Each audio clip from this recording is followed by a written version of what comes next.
Oh, recording. Yeah. Okay.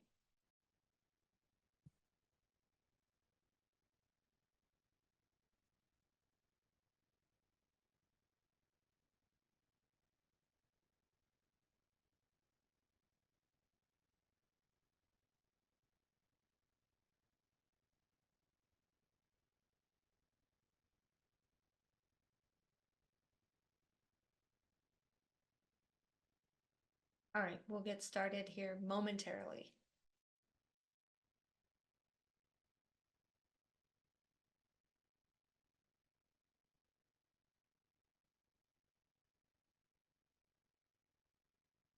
Interpreters, you good?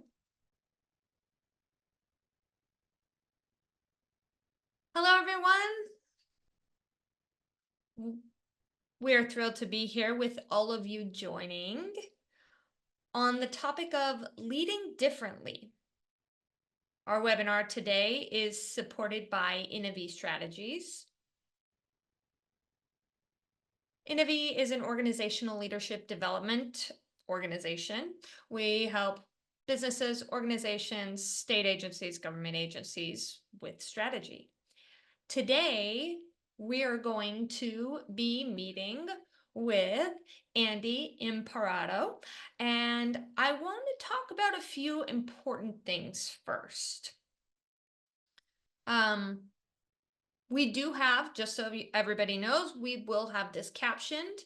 If you want to see the caption cart, you can click on the CC button down at the bottom of your Zoom window, or you can click on the link in the chat and open up a separate window. We also have two interpreters here today who will be supporting with both voicing and signing. I want to thank Interpreter Now for the sponsorship of both ASL interpreters and captioners supporting this event today. So thank you, Interpreter Now. Also, if you're interested in following this webinar series, go ahead and click on subscribe and you'll be receiving notifications about upcoming webinars and when a webinar recording is completed and announced. We will be posting this recording on YouTube afterwards. When the webinar is complete and the Q&A is done with Andy, I do want you all to know that you will have opportunities to ask questions. We'll probably be accepting a few questions towards the end. Use the Q&A feature to ask those questions. Now that I've explained what to expect, we're going to jump into the conversation with Andy. Before I begin, I do want to introduce myself. My name is Shane Feldman. My hair is on the bottom of my face. I have a beard and I'm bald. I'm wearing a black long sleeve button-up shirt and I have a white background. My pronouns are he, him, his. Andy, you go ahead and introduce yourself. Yes, thank you, Shane. Thanks for having me. This is Andy. I use he, him pronouns, and I am a middle-aged white guy with glasses and short cropped hair. People have told me at different points in my life that I look like Roger Daltrey from The Who, or maybe Woody Allen, or maybe Henry Kissinger. So that's quite a spread. I think I look a little bit like the Muppet character Bert from Bert and Ernie on Sesame Street.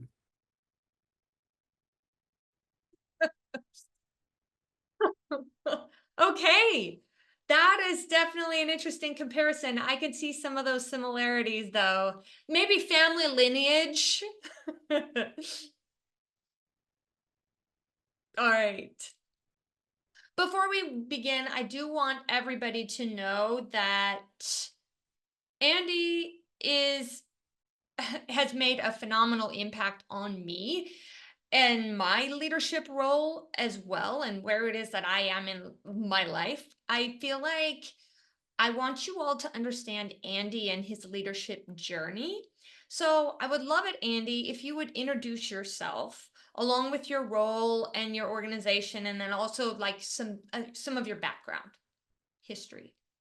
Sure, this is Andy. Thank you, Shane. My current role, I'm the executive director at Disability Rights California, which is the federally funded protection and advocacy agency for people with all types of disabilities, all ages in California. And we're a big organization, about 340 staff, over 100 attorneys.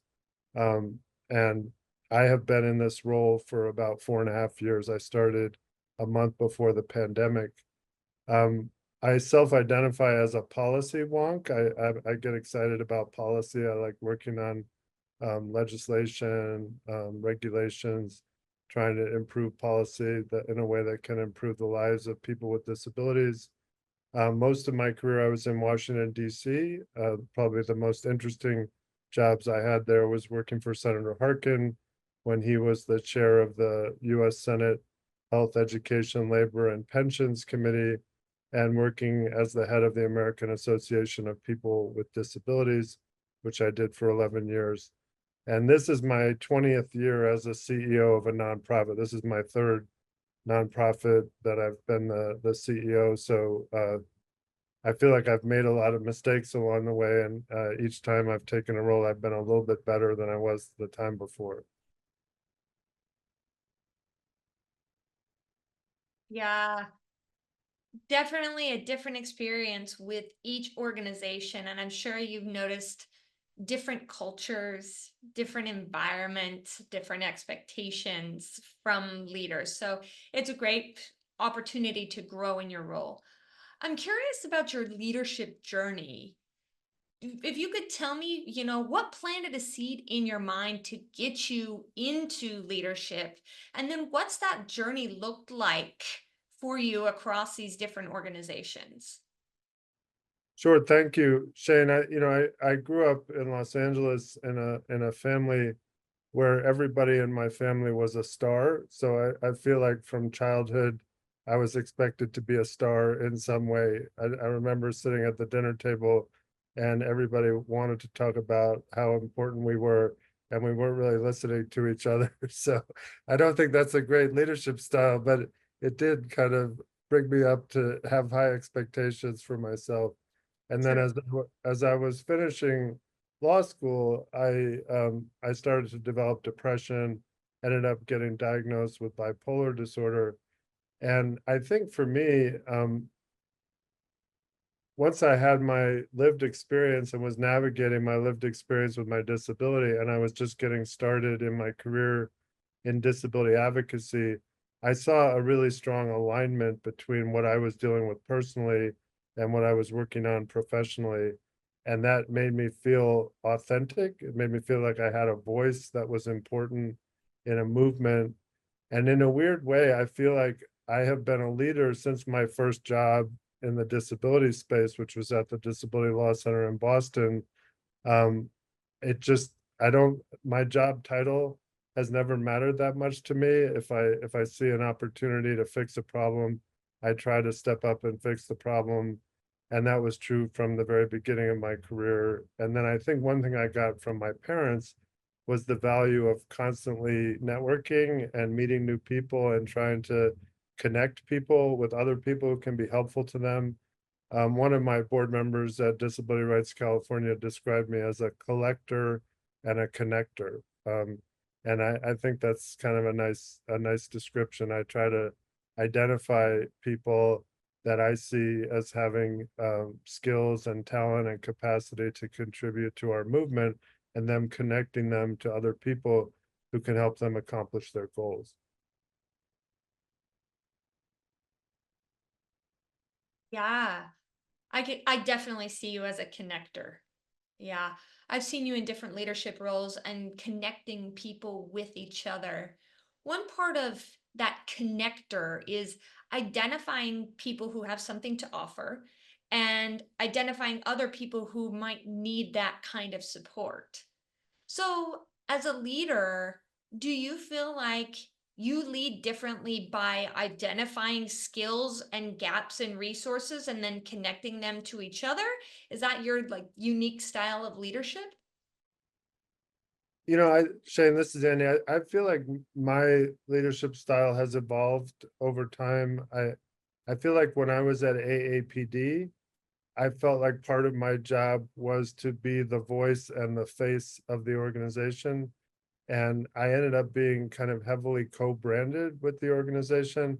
And as the organization grew, I actually felt that that was a problem. The organization was much bigger than I was, and it was a cross-disability organization, and it's hard for one person with all of their lived experience to really do justice to the diversity of the disability community, all of the diversity. So, um, I feel like with each leadership role I've had, I've tried to have it be less about me and more about lifting up other people.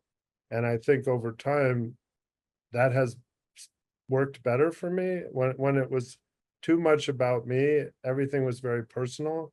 And now that it's not as much about me, it feels healthier. So, just to follow up on that great point, I remember when you were the executive director of FAPD, like you had every time I thought about APD, I think, oh, Andy, you were involved. Once you got involved with new organizations, I noticed that that changed. But a human being kind of like the face of the organization or the like the identity of the organization, how do you discern that, or how do you change that and make it so that people see the person and they also see the organization as its own thing, less about the who is at the helm of that organization? Yeah, well, Shane, it's interesting. This is Andy. I think your communications people will tell you that it's important for you as an organizational leader to brand yourself so that you're a known entity and the media know who to go to. But I feel like when you're in an organization as large as the one I'm in now, it's okay to have multiple people talking to the media and multiple people building their own personal brand and being encouraged to be out there and building their brand. The person who I've been really proud of at Disability Rights California, really since I joined, but especially in the last year, is my associate executive director for external affairs. His name is Eric Harris, and he just did an event at the White House on disability pride. He's had a lot of high profile speaking engagements, and in the state legislature. He's better known in the California state legislature than I am, and I'm fine with that. He grew up in Sacramento. He was really born to do the role that he's doing for us, and I don't want to in any way take away from his spotlight. And I feel like in a lot of ways he's often the best representative of Disability Rights California, depending on what we need to do. So I'm always looking for people like Eric to kind of identify and lift up. And I think for a large organization, it's healthy to have a number of people who can have high profile roles and not expect the CEO to take all of those assignments.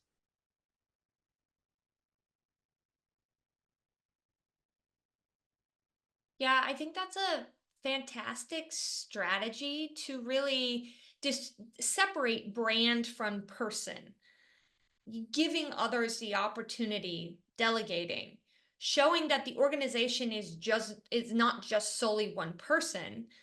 Um, and definitely that's a great strategy. I think a lot of times leaders have it's a challenge to identify other leaders and people who have the potential to be invested in. So what does that investment look like? How do you um, develop or find opportunities for people to develop their leadership experience? Well, I'll give you an example. We have an employee at Disability Rights California who I've been really impressed with, who does not have a role right now with a lot of structural power. And I was driving with him in Southern California, And I asked him, I said, I'm really impressed with what you're doing for us right now. Kind of what do you want to do long term?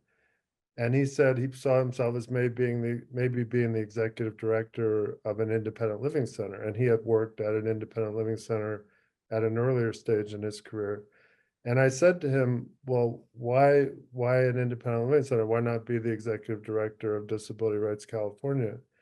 And he said, well, it's such a big organization. I'm not a lawyer. I'm not sure that that's a good fit for me. And I explained to him that even though I went to law school, I'm not a practicing lawyer either. And I really don't think you have to be a lawyer to be a good leader of a legal services organization. And I can give lots of examples of people who run protection and advocacy agencies who are not lawyers. And I think coming away from that conversation, he felt motivated and inspired to kind of set his goals, more broadly, and to recognize that there's opportunities for him to move up while he's at Disability Rights California, and he doesn't have to leave the organization in order to have career advancement. So I think sometimes as a leader, you have to open up people's imagination to help them believe what's possible for themselves. Even the person that I just talked about, my external affairs person, when we had our opening for director of public policy, I encouraged him to apply for it. At that point, he was one of our policy advocates, but he wasn't the director, and he wasn't sure if he was ready for it. So I said to him, well, I think you're ready for it, but maybe you should talk to your mentors and see what they think. And he talked to his father, who's probably his most important mentor. And his father told him, you absolutely should apply for the job, especially if your CEO is encouraging you to apply for it. But again, I think sometimes people just need encouragement. They need to be encouraged to believe what's possible for themselves. Yeah, I'm fascinated with that story. And one word that stuck out that you used over and over again was ready. Are people good at identifying in themselves that concept of readiness? And how can leaders help them, pass their own definition of the word readiness to feel confident, like, yeah, I know what I'm doing and I know that I can do this job. What barriers come up in defining that word readiness for ourselves? Yeah, this is Andy. That's a great question, Shane. I think a lot of people make the mistake of thinking that if they are not good at all of the things that the current leader is good at, then they're not ready. And the reality is that you can have the same job title and do it in a completely different way. And that doesn't mean that you're worse than the person that came before you. So ready, in my view, it's not really about your skill set, because you can learn the skills you need to learn in the job, and you can also hire people with skills that may be skills that you don't want to develop. But ready really to me is about, are you ready to take the leap of faith to test yourself in this way and recognize that you're going to learn from this experience and you're going to grow from the experience. Even if you apply and you don't get the job, going through the process of applying for the job and interviewing for the job is good for your own development. So to me, it's really about motivation more than it is about skills or experience. Yeah. Yeah, I definitely agree with that. I noticed for myself, I've applied for different executive director roles, and each time I gain an appreciation and an understanding experience, from just applying for that, and it affects me and the way that I lead. So, in your current role right now as CEO, how do you figure out through the leadership development process, how do you decide how to support a person to develop their skills as a leader? Is it like a formal process for you, or is it an informal process, or what does that look like? Also, basically, like, what kind of responsibility do you as CEO have in people's development? Yeah, this is Andy. Thank you for that question, Shane. It's interesting. My first kind of job after law school was clerking for a federal judge. He was a district judge, meaning he was a trial judge. We did federal trials. And he was a wonderful boss, and I really enjoyed working for him. But he used to tell us stories. He was from Texas, and he was kind of a storyteller, but he used to tell us stories, and he told us that, early in his career, he worked for an admiral in the Navy, and the admiral told him, "Never come to me with a problem for which you do not already have the solution." And that is the way I try to lead. If any of my direct reports come to me and say, "What should I do?" I always answer that question, "Well, what do you think?" Because I don't want to be their brain. Like, I think it's important for everybody to have their own brain Right. and force themselves to think through a problem and at least make some recommendation about a path forward. Even if they're not sure, it's important to take, again, it's a leap of faith. Take that leap of faith and make a recommendation. Don't just throw up your hands and ask your boss what to do. So I think that that is a form of leadership development. If you can get all of your employees at all levels in the organization to be looking for solutions and not just describing problems, then you're going to have better leadership in your organization. So, how do you set that expectation with your team? Do you communicate that at a broad level, or do you explain it on an individual basis? How do you set that culture of bringing the problem as well as a solution? Yeah, this is Andy. The term that I like to use, I encourage all of our employees to lead from where they are. That's the expression I use. And I think for some of my employees, that makes total sense to them. They understand it and it comes naturally to them. I think for some of my employees, in part because of the culture that we've had for a long time and the culture that I inherited, it makes them nervous. It's like, well, if I lead from where I am, what if I make a bad choice or a bad decision? What if my supervisor doesn't like what I just did? How does that affect the managers above me? If you want me to lead, then you have to pay me more. I mean, I get all kinds of responses to that. Uh, I think part of it is culture. You have to have a culture where everybody feels empowered to actually have an opinion about how to solve problems and feel some ability to take a risk and maybe make a mistake, and that it's okay because they're trying to lead and they're leading from an authentic place of trying to fix a problem. Yeah. Yeah, I see that culture is an important part to have ingrained and with people to help them understand, how it's going and how to lead from where they are. I love that you expect that from them.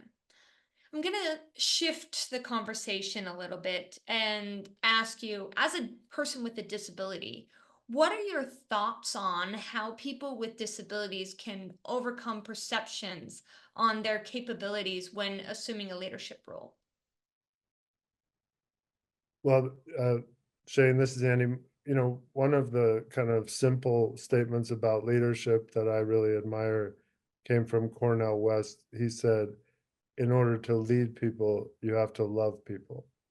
And I feel like when you are a disabled leader in an organization that exists to lift up and support disabled people, your vulnerabilities, your lived experience connected to your disability is one of your strongest assets as a leader.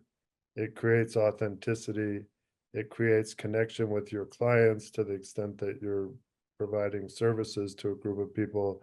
It creates connection to your own employees with a wide range of disabilities and your employees who have children and spouses and siblings with disabilities. And I think, one of our tasks as leaders is whether we have a disability or not, is to recognize our strengths, recognize our talents, and recognize the things that we're not very good at. And I think as leaders, it's important to spend time, as much time as possible, doing things that we're good at and finding ways to have other people do things that we're not good at. So I think that's true whether you have a disability or not. But if you have a disability, it's especially helpful to know, okay, are there things that just aren't a good fit for me given my disability? And can I structure this job so I don't have to spend a lot of time on things that I'm never going to be great at? And can I find people who are really good at those things and cultivate them and support them to do those things so that I don't have to?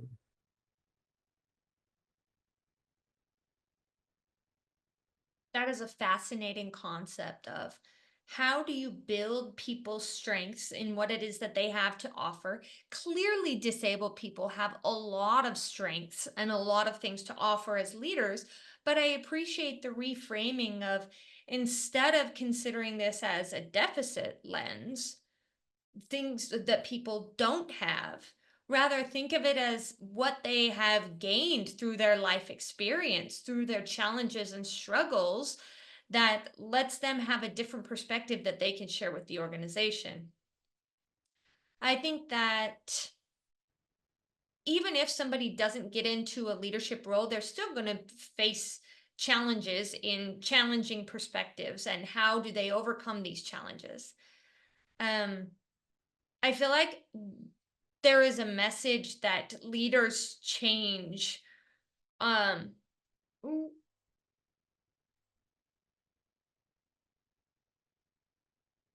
how do you reframe the message of perception? Like you're looking at us as people who can be leaders. We can set this culture and expectation that disabled people can s- succeed in leadership roles and in society in general. And Shane, this is Andy. One thing I would add, the disability space is large. There are lots of large service providers, for example, that are not run by people who have strong disability identities. So if you look across the disability space, there are lots of leaders who both don't have a strong disability identity and don't have genuine love for disabled people. That's been my experience.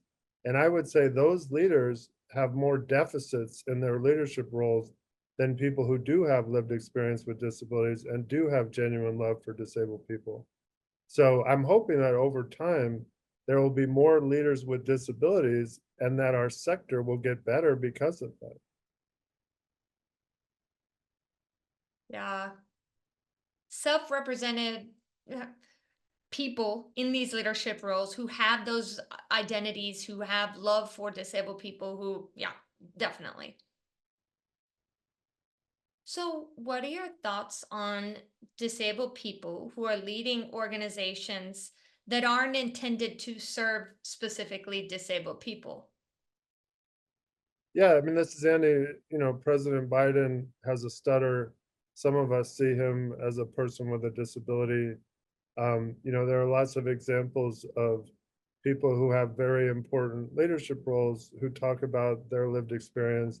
The CEO of Microsoft wrote a book about helping Microsoft rediscover its soul. That's his terminology, and he said that his experience as a parent of children with disabilities gave him a degree of empathy that made him a better leader for Microsoft and helped the company do better. So I think whether we want disabled people to run generic organizations or not, disability is such a big category that disabled people will show up in every leadership role, whether it's intentional or not. So I think it's just good to recognize that this is a natural part of human diversity. People move in and out of disability over the course of their lives, and organizations should be ready when their leaders acquire disabilities and should be Yeah. ready to support their leaders as they adjust to that status. Yeah. Yeah. I'm so happy that you recognize that, but there's so many people who don't recognize that being disabled doesn't define who you are. I was just at a conference, ASAE, and Amanda Gorman was there, who was the poet for Biden's inauguration. So, And she talked about being disabled growing up and how she overcame that and then became successful in her role, which was a great testament. I feel like we have time for one question before we wrap. I'm gonna look here in the Q&A.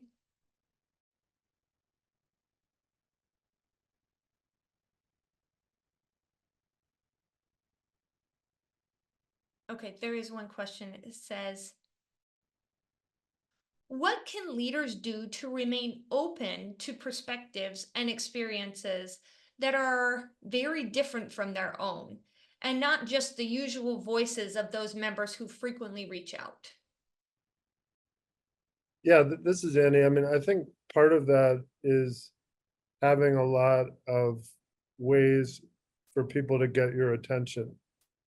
Some people get annoyed that I spend as much time as I do on Facebook and LinkedIn and Twitter and Instagram. And part of the reason I've tried to do that, even when I was working for Senator Harkin, is I felt like it made me more connected to the community without a lot of gatekeepers, preventing them from communicating with me directly. And I think as a leader, it doesn't have to be social media, but you have to find a way to stay grounded and to not be in a bubble. I think one of the biggest risks, especially if you're in a large organization, is you can be in a bubble and you miss seeing really serious problems because everybody's afraid to tell you about the problem, or the people who have the most knowledge about the problem don't feel like they have access to you or don't feel like you're interested in their perspective. So I just think it's important to find a way to get out of your bubble.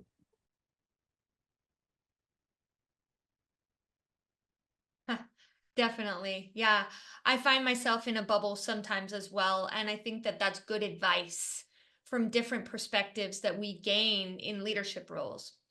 Andy, thank you so much for your time today, for being involved in the Lead Differently webinar. Thank you for sharing your wisdom and your experience. I know that a lot of people look up to you as a leader, and so many of us benefit from your wisdom as we have today.